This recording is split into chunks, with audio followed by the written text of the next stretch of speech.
प्रिया kitchen में चाय बना रही होती है और सुमन ड्राइंग रूम में बैठकर मजे से टीवी देख रही होती है। तभी दरवाजे की घंटी बजती है। प्रिया, जरा देखना तो कौन आया है। देखती हूँ मम्मी जी। प्रिया दरवाजा खोलती है तो सामने पड़ोस वाली विमला आंटी खड़ी होती है। नमस्ते आंटी जी, कैसी हैं आप? मैं तो बिल्कुल ठीक हूँ बेटा, पर तेरी सास को क्या हुआ है? आजकल कहीं दिखती ही नहीं है। जब देखो तब टीवी के आगे जमी रहती है। अंदर तो आइए आंटी। अरे ओ दीपक की अम्मा, कहाँ हो? अरे विमला, आओ आओ, क्या बात है, बड़े दिन बाद याद आई तुम्हें मेरी। मैं तो हमेशा ही तुम्हें याद करती हूँ, पर तुम ही गायब रहती हो और आजकल तो बाहर भी नहीं आती जाती। तबीयत तो ठीक है ना तुम्हारी? अरे तबीयत को क्या होना है, इस उम्र में तो कुछ ना कुछ लगा ही रहता है। मेरी छोड़ो, तुम ये बताओ कि क्या चल रहा है गली मोहल्ले में। तुम गली मोहल्ले की छोड़ो, चल तो तुम्हारे पड़ोस में रहा है। तुम्हारी नई सहेली आई है। मेरी कौन सी नई सहेली? मैं तो यहाँ बस तुमसे बातचीत कर लेती हूँ या फिर बाजू वाली शर्मा की बहू से 2-4 बातें कर लेती हूँ। इसीलिए तो कहा कि तेरी नई सहेली आई है। अब कोई पड़ोस में आया है तो बात तो होनी ही है। कम से कम इसी बहाने हमारा भी एक ग्रुप बन जाएगा। फिर सब मिलकर अपनी बहुओं की शिकायतें किया करेंगे। दोनों हंसने लगते हैं। तभी प्रिया चाय लेकर आती है और सामने टेबल पर रख देती है। दोनों चाय पीती हैं और बातें करते हैं। चलो मैं चलती हूँ, अब कल मिलते हैं। राम राम। अगले दिन प्रिया किचन में कुछ काम कर रही होती है और सुमन आराम से सोफे पर बैठकर मटर छिल रही होती है। तभी डोरबेल बजती है। प्रिया दरवाजा खोलती है तो सामने उनकी नई पड़ोसन खड़ी होती है। जी, आप कौन? मैंने पहचाना नहीं। नमस्ते बेटा, मैं शारदा, आपके बगल वाले घर में अभी 2-4 दिन पहले ही शिफ्ट हुए हैं। ओह अच्छा। नमस्ते आंटी, अंदर आइए ना आप। देखिए तो मम्मी जी, आज कौन आया है। इतना कहकर प्रिया किचन में चाय बनाने चली जाती है। नई पड़ोसन को घर पे देखकर सुमन थोड़ा हैरान हो जाती है। नमस्ते बहन जी, मैं शारदा, आपकी नई पड़ोसन। अच्छा, आप हैं हमारी नई पड़ोसन। आइए आइए, और बताइए कैसी हैं आप? जी बिल्कुल ठीक हूँ। वो दरअसल घर पर छोटी सी पूजा रखवाई थी, बस उसी का प्रसाद देने चली आई। सोचा इसी बहाने नए पड़ोसियों से भी मुलाकात हो जाएगी। ये तो बहुत अच्छा सोचा आपने। सुमन प्रिया को आवाज लगाती है। अरे ओ बहू, जरा चाय पानी का तो आके पूछ लो। ये आजकल की बहुएं भी ना, जब तक बोलो नहीं तब तक कुछ नहीं करेंगी। आई मम्मी जी। प्रिया चाय लेकर आती है। दोनों बैठकर चाय पीती हैं और खूब सारी बातें करती हैं। अच्छा बहन जी, अब मैं चलती हूँ, फिर मिलते हैं। अब तो आना जाना लगा ही रहेगा। शारदा के जाने के बाद प्रिया किचन से बाहर आती है। क्या बात है मम्मी जी, आप दोनों को देखकर तो लगा ही नहीं कि पहली बार मिल रही हो। आप दोनों तो बिल्कुल बिछड़ी हुई सहेलियों की तरह बातें कर रही थी। अरे जब 2 औरतें मिल जाती है ना, तो बातें अपने आप ही निकल आती है। अब तू अपने काम पर ध्यान दे, बातों पे नहीं। ऐसे ही कुछ दिन बीत जाते हैं। अब सुमन और शारदा अच्छी सहेलियां बन गई होती हैं।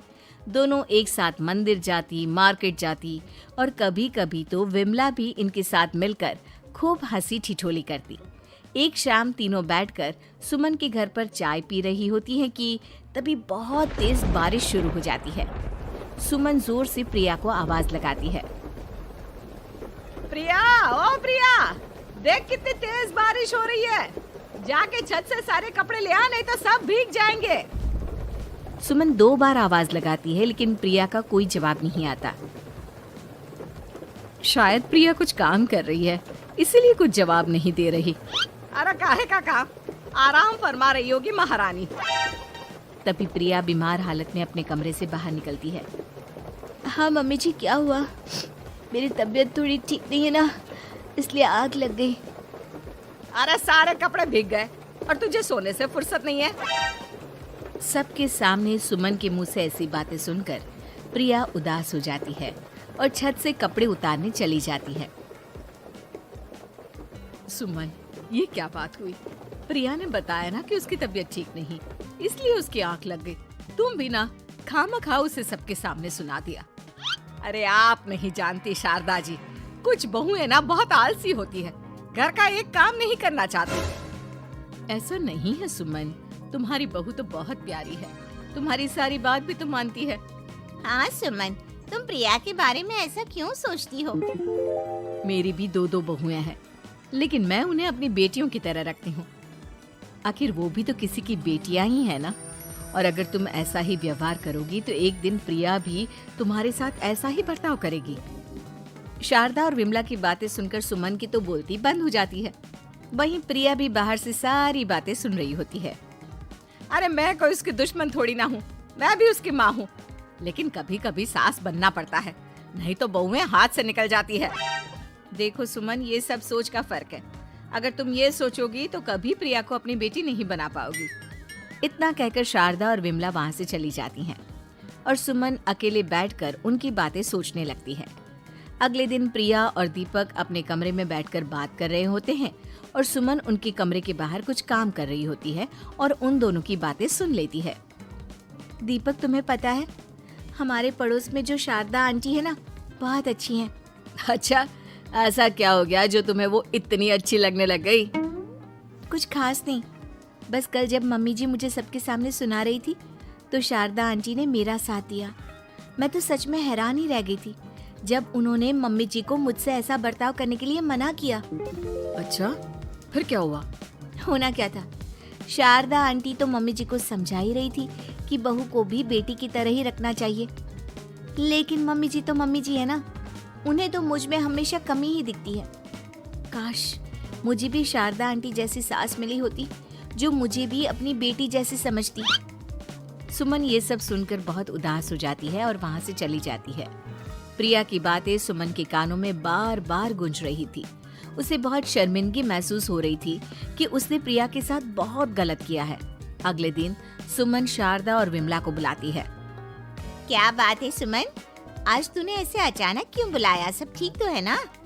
हाँ हाँ, सब ठीक है, तुम दोनों बैठो तो सही। तब तक दीपक और उसके पापा भी आ जाते हैं। प्रिया, तुम भी आ जाओ। क्या हुआ मम्मी जी, आपने बुलाया? हाँ प्रिया बेटा, मैं आज सबके सामने तुमसे माफी मांगना चाहती हूँ। मैंने आज तक तुम्हारे साथ बहुत बुरा व्यवहार किया है, लेकिन तुमने कभी भी मेरे साथ बुरा बर्ताव नहीं किया। मुझे अपनी गलती का एहसास हो गया है, हो सके तो मुझे माफ कर देना। प्रिया अपनी सास की बातें सुनकर हैरान हो जाती है। उसकी आंखों में आंसू आ जाते हैं। प्लीज मम्मी जी, आप मुझसे माफी मत मांगिए, मैं भी आपकी बेटी ही हूँ। वैसे एक थैंक यू तो मेरी नई सहेली को भी बनता है, जिसकी वजह से मुझे मेरी गलती का एहसास हुआ। शारदा बहन, आपका बहुत बहुत शुक्रिया जो आपने मेरी आंखें खोल दी। अरे क्या सुमन, तुम भी ना। तो फिर इसी बात पर चाय और पकोड़े हो जाए। हाँ हाँ, क्यों नहीं।